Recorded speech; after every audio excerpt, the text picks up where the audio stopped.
Hi, I'm Prof Fledderjohann, Principal Investigator on the Food Security for Equitable Futures project, and today I'd like to talk about the intersection of food insecurity and reproductive justice in India. So reproductive justice is both a social movement and also a theoretical framework. It was started by Black feminist activists working in the US in 1994, and they were very explicitly learning from women in global majority countries, in other words, women from the global South, and instead of drawing on the US Constitution as previous reproductive rights movements had done in the US, they were learning explicitly from international human rights frameworks. And they identified three core rights: the right to not have a child, the right to have a child, and the right to parent children with dignity in safe and healthy environments. Subsequent thinking on reproductive justice, led in part by Sister Song, which is one of the leading organizations in this space, has also identified a fourth right, which is the right to control our bodies and our futures. I'll hereafter refer to that as the right to bodily autonomy. And Ross and Solinger, some leading thinkers in the field, in their 2019 book, talk specifically about choiceless choices as an issue in reproductive justice, a barrier to reproductive justice.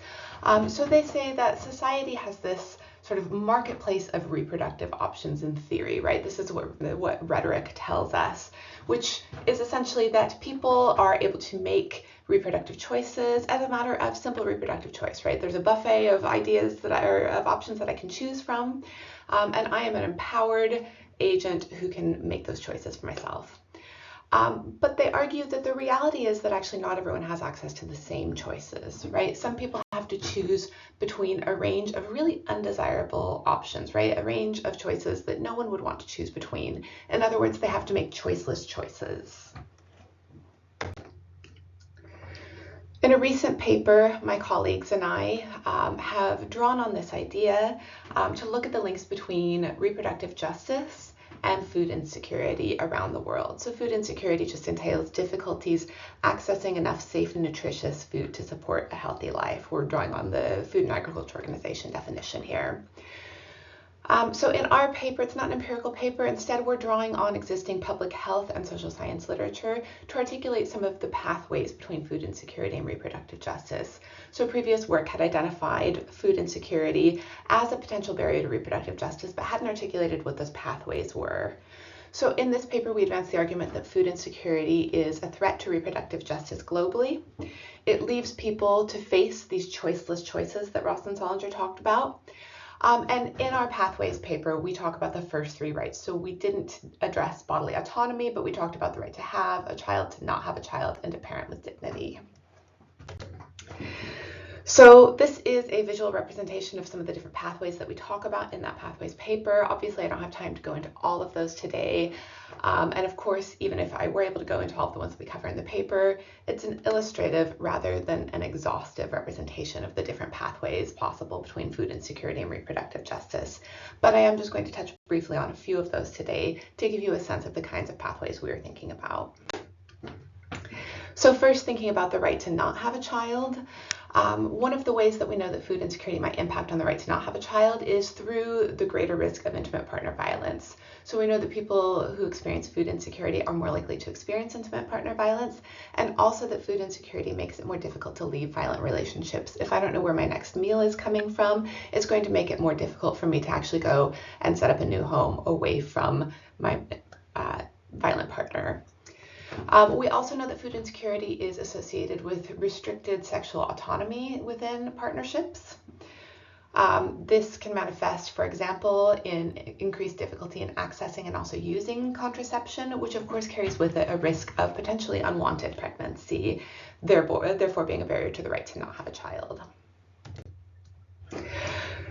Another potential way that food insecurity impacts on the right to not have a child is through choiceless spending choices, right? So in this Pathways paper, we talk about choiceless spending choices, including things like the treat or eat trade-off, which is really widely known in food insecurity literature, which suggests that I might make difficult choices, impossible, choiceless choices between spending on medical care and spending on food. And in the context of the right to not have a child, that might manifest in terms of abortion care costs, for example.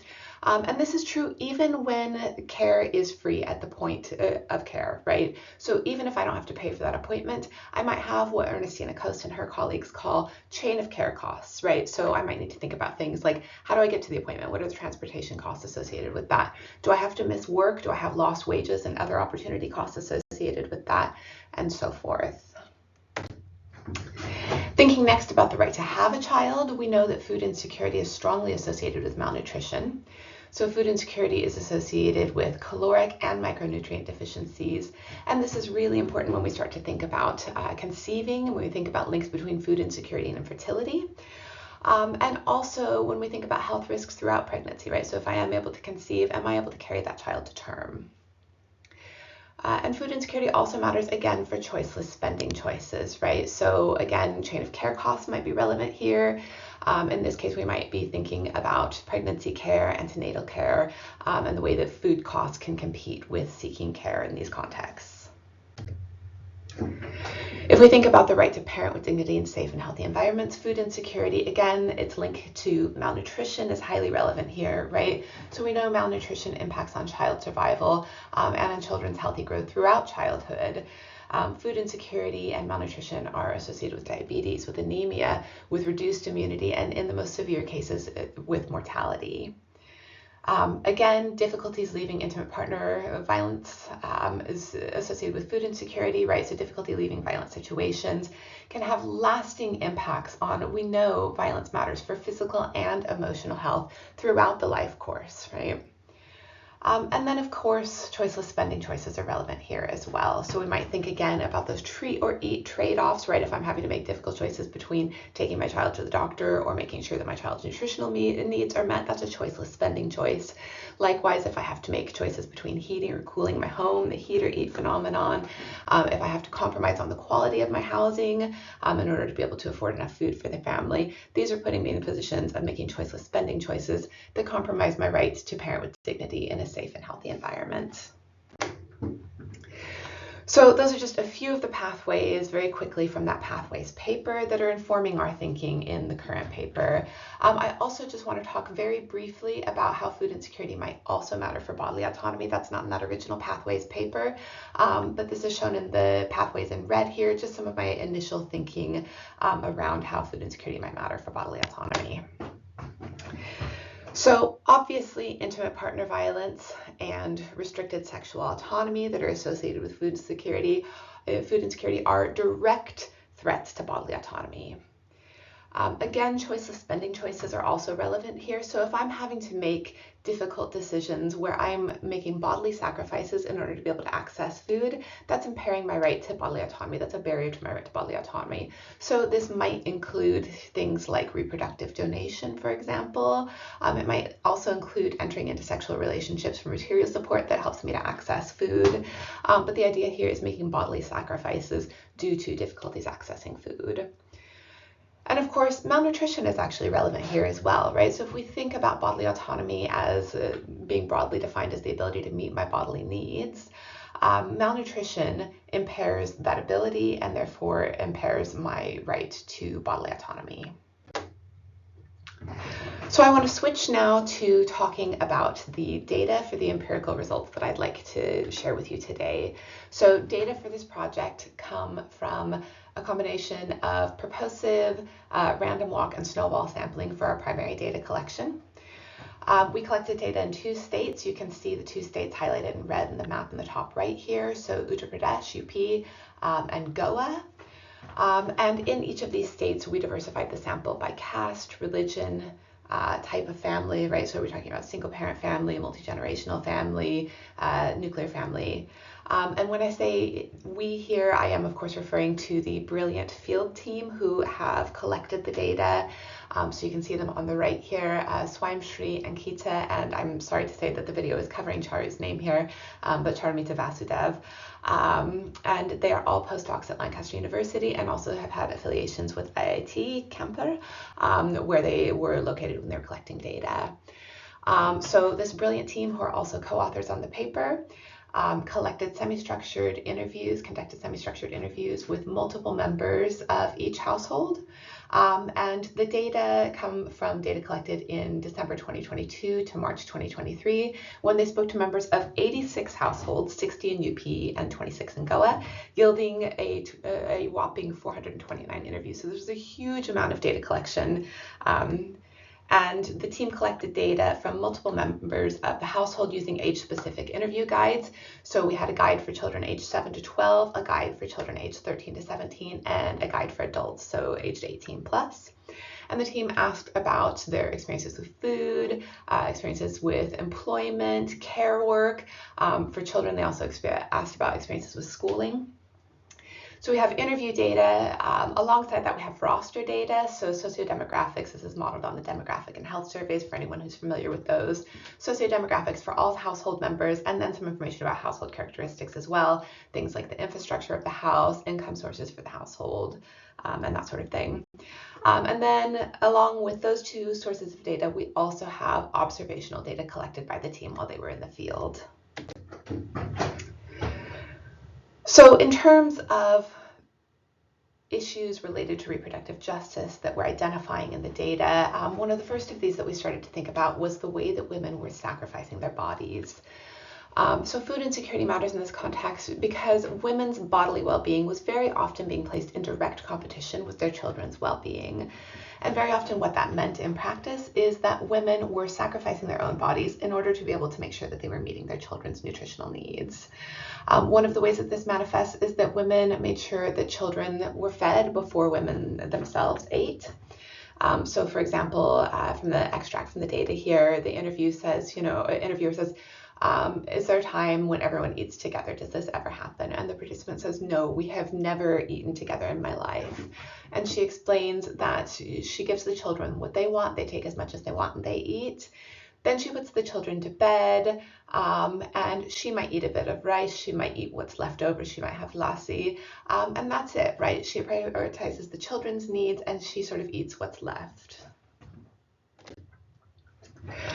Another way that women sacrifice their bodies in order to meet their children's nutritional needs, and I should say oftentimes their husband's nutritional needs as well, is that women wore their bodies out physically, trying to cut costs for the household and earn income in order to be able to afford food and other household necessities. So one of the ways that we saw women wearing their bodies out was by cooking on chulas instead of cooking on gas. And this carries with it respiratory health risks, not only for women themselves, but also potentially for small children who are around them while they're cooking. So chulas involve cooking on open fires. And you can see here in this data extract, the participant is explaining about her chula, and she says, it's inside, it's there by the stairs, but there's the kitchen near it, and she opens the gate. And she opens the gate when she's cooking in order to let some of the smoke go outside. And the interviewer clarifies, okay, so given the location, some of the smoke goes inside and some of it goes outside. And the participant confirms, yes, some of it goes outside and some of it comes inside, right? So she's confirming that she's cooking in an enclosed space with smoke exposure when she's cooking on the chula to save money. Another issue that we started to identify in the data is choiceless spending choices, right? So many people, in fact, I would go so far as to say most people in the data talked about specifically rising food prices, and more generally, everybody talked about the sort of unaffordability of life. For many families, the way that they managed this was by switching to cheaper food items or cutting out expensive food items altogether. So one participant says here, she explains, if anything's expensive, we just don't make it. We make something else in its place, right? They cannot afford some of their preferred foods. Another way that this manifested was in limited dietary diversity. So very often, women and men reported that they were experiencing difficulties accessing dairy products, difficulties accessing meat, and so had cut those items out of their diets or restricted them. Also, fruits were very rarely consumed by families we spoke with. So you can see this in the interview extract here. The interviewer says, do you eat fruits? And the participant says, no, I feel like eating it, but you can't buy it because of money, so I don't eat it. She explains, I'm getting food that is only enough, right? So in other words, I'm meeting my caloric needs, but she's not actually actually getting dietary diversity, right? There are entire food groups that she's not able to access. We also found evidence of choiceless spending choices in the housing that families were occupying in order to be able to reduce their budgets and meet their food needs.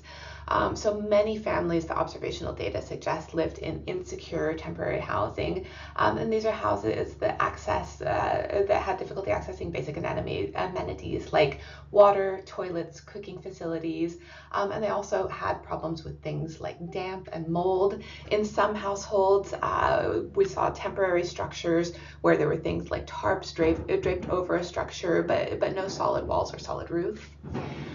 And a lot of families also talked about treat or eat trade-offs, and in fact, I would go so far as to say, in fact, these were treat nor eat trade-offs. So Snell and colleagues talk about the fact that actually we talk about treat or eat, but in reality, when people are experiencing difficulties affording food, they often also experience difficulties accessing medical care. So it's in fact experiencing difficulties both at the same time rather than one or the other.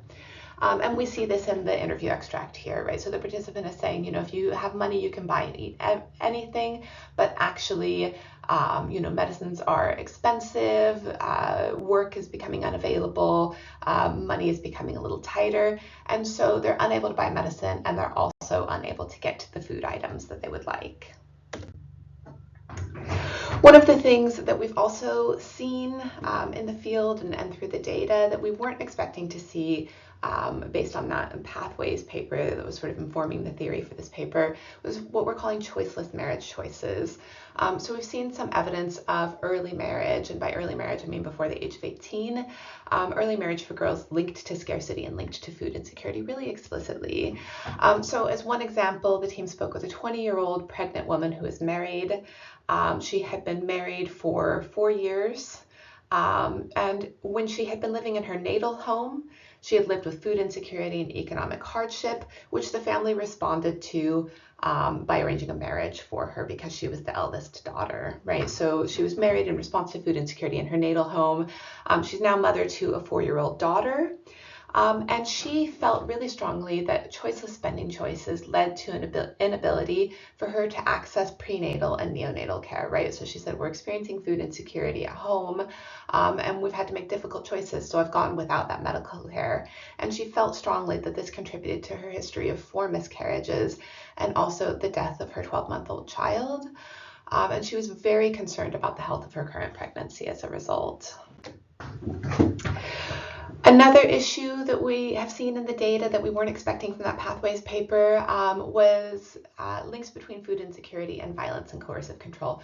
So we expected that we might see it linked to violence, but actually we hadn't anticipated that food would be directly used as a tool of coercive control, including, as one participant explained, that it was linked to son preference as well. So she's explaining here, she says here the lifestyle is good. She's a migrant, she's in a migrant family. She and her husband have moved to Goa. And she's explaining that previously she had been living with her in-laws. And so she said when she was living with her in-laws, there were problems there. She says everyone they don't give food and drink, right? So she's identifying here food and drink being used as a tool of coercive control. They don't give food and drink. And she says, as I had a daughter, they beat me more. Earlier, they used to beat me less. And the interviewer confirms, because you had a daughter, that's why. And the participant says, yes, that's why. I do want to highlight here, though, that food sacrifices were not universal. While just about every family reported some experience of scarcity, economic scarcity, some families actually said, yes, things are a little bit tight, but we still had enough food, right? So this language of enough food came up in quite a few interviews. For some families, they were able to access enough food because they made non-food sacrifices. So for example, some families moved in with their adult siblings, they formed joint households where they were able to pool resources. But for some other families, this might reflect some combination of efforts to dispel stigma, because we do know that food insecurity is a highly stigmatizing experience, particularly to report to a stranger who's turned up at your doorstep. But it might also reflect some acceptance of everyday precarity, right? So precarity being just a part of everyday life. And we see this, for example, in households where members were describing, women in particular, were describing nutritionally inadequate meals as being enough food. So, for example, eating just roti with salt, bread with salt all day. And if we think about things like the dietary diversity guidelines on the left for a healthy and balanced diet, just eating roti with salt, particularly for an extended period, is not meeting those basic nutritional needs. So we see this, for example, in this extract where the participant says, it's not like I'm sitting here and thinking, should I make something, and there's nothing, right? She says the lentils, the vegetables, they're finished, but I still have flour and rice. The interviewer clarifies, okay, so there's something at home, and the participant says, yes, she might go check with her mother-in-law if she doesn't have something at home. If the mother-in-law doesn't have, lentils and vegetables, something else, she might come back to the house and she'll make namak roti, right? She'll make salt with roti, and she says, but I have enough, right? So she's saying here that she's able to get something in her stomach, but she's not meeting her dietary diversity needs. Okay. I do want to emphasize that we started here with women's accounts, but we do have data from other members of the household as well. So obviously this is preliminaries. We're just focusing in on women's accounts. We're at a very exploratory stage of the analysis. Further analysis is needed. But I also want to emphasize, with that caveat in mind, that nonetheless, participants raised reproductive justice issues without prompts. We didn't go in asking questions about reproductive justice, right? We went in to ask questions about food, and participants talked over and over again about issues linked to reproductive justice. So this really highlights the way that food and experiences of reproductive justice and our reproductive lives are inextricably intertwined.